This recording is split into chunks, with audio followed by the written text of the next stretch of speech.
I want to say about 35.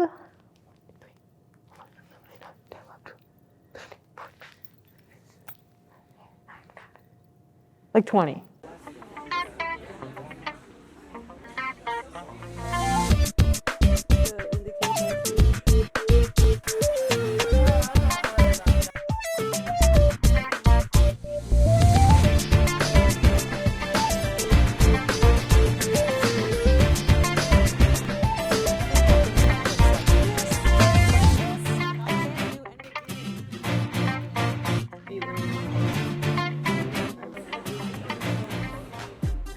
Hello everybody, I'm Taylor McDarison, artist and founder of Arrtaysia.llc, and welcome to my first solo exhibition!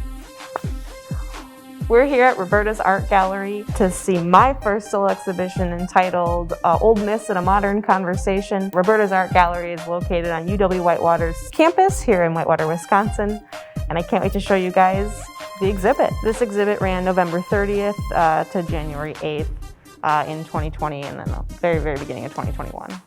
A solo exhibition is really a highlight of a singular artist. A lot of exhibits that a lot of people see are usually group exhibits with many, many artists coming together to create the space and the exhibit. Not a whole lot of people have this kind of inventory, so that's why you call it a solo exhibit, you know, because it really is kind of a momentous occasion when an artist can fill that kind of environment with just their work. I think I have about 20 or so pieces displayed here. So the pieces that I have in the show, it's like almost everything that I've created in the last 6 years. Like I really had to bring in most of my inventory that was gallery ready. So I have multiple prints, I have a lot of some of the more eccentric pottery, and a few smaller and larger scale sculptures, one or two drawings.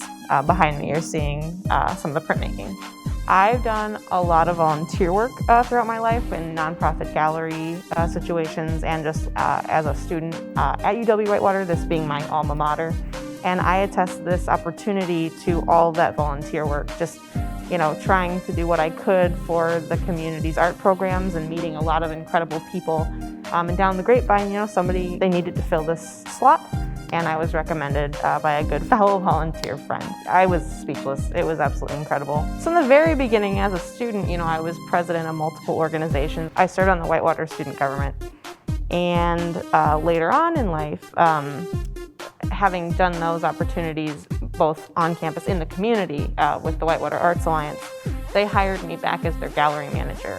And through that connection, I worked with Roberta's Art Gallery to bring our members to this space. So they had met me then, and when they were looking for, you know, a solo artist to fill a slot, you know, they had already worked with me, and when I was recommended, they were excited to take that on, and I was super flattered.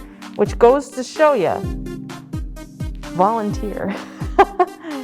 You know, I started Arrtaysia to make a living wage off of my art, and that has brought me in a, you know, entirely different direction than the academic gallery kind of avenue. And there are two very legitimate ways to make money off of your work.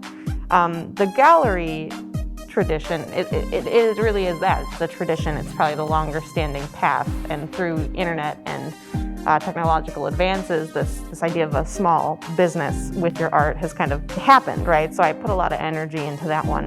And I think through this experience, it's almost like invigorated and re-sparked, you know, my passion to try to do more gallery-ready work. You know, it's not as lucrative, but it's where I'd really like to put a lot of my energy because I love doing big, crazy projects.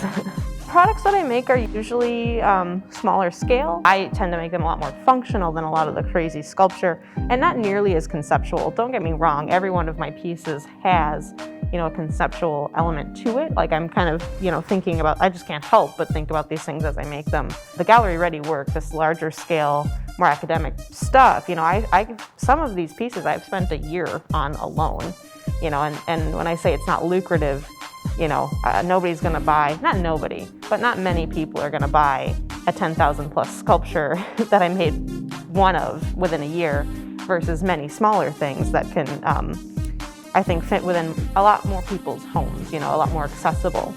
And that's something too that I was really passionate about, is that I wanted to bring art to everybody. You don't have to drop thousands of dollars to enjoy a handmade piece.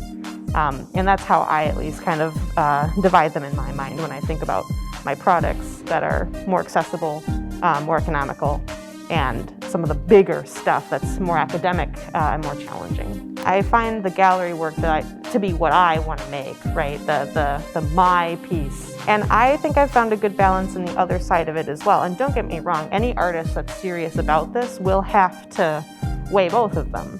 I think I found a happy medium in that when I create my products, I'm creating something that I want to make too. When I started Arttaysia, I've been doing this for about 4 years, and I think this is the first year that I really feel like a successful professional business. And I equate that slow transition to being very legitimate about my own work up front. I wanted to make what I wanted to make, and I wanted to find the people that wanted to enjoy what I wanted to make. When I think about success and measuring success, I think about it from like a very business perspective. I'm measuring my success with how much of a living wage I have, if I've been successful in marketing, developing a website, creating a social media presence. And that's really about half of what being an artist is, because of course there's challenging myself technically and creating and working with new pieces and new mediums and, that entire exploration. But I think in the beginning, like anybody else, you start very modest. And, I've been super lucky to have support from friends and family who have bought me tools, who have given me space to create. And through this 4 years of really grinding it out, I landed here. I have a following, I have a website, and I have people that actually check it, which blows my mind. So thank you guys. Running a small business is exhausting and super gratifying.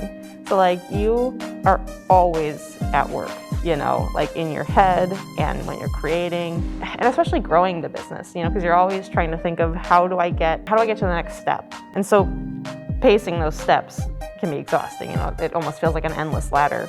But to the same time, after you blood, sweat, and tears just, secrete from your very being, you can look back and it just, I don't know, it feels like a victory. You worked really hard, and when you land success, it is nobody's but yours, and that is incredible.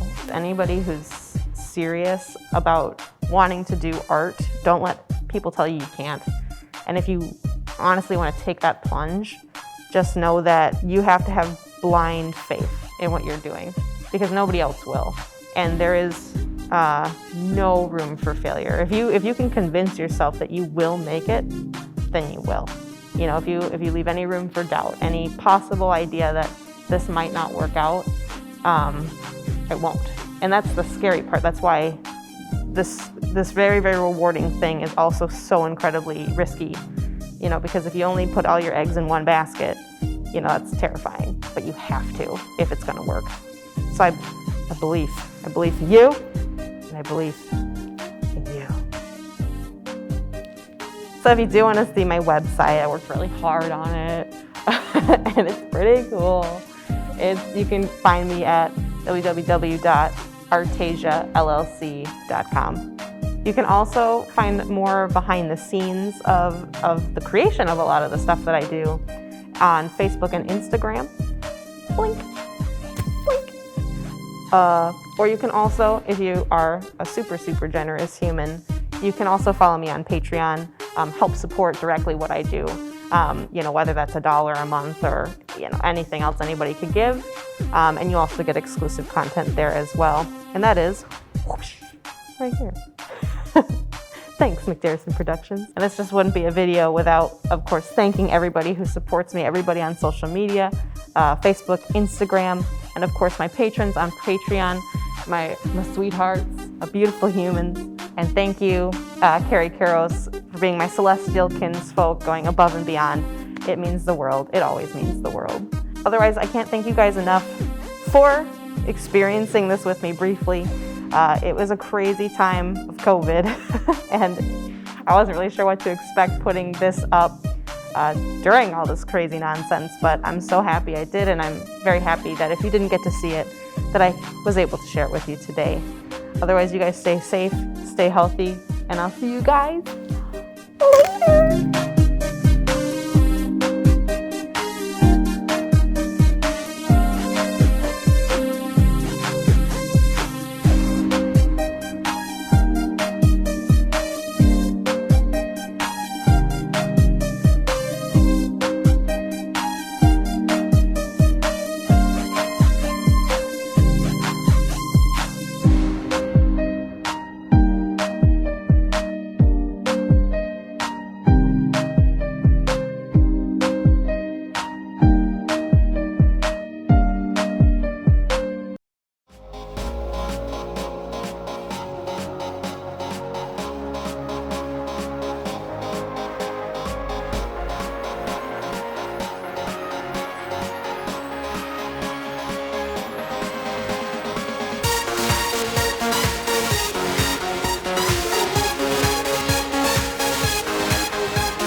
And I forgot the question.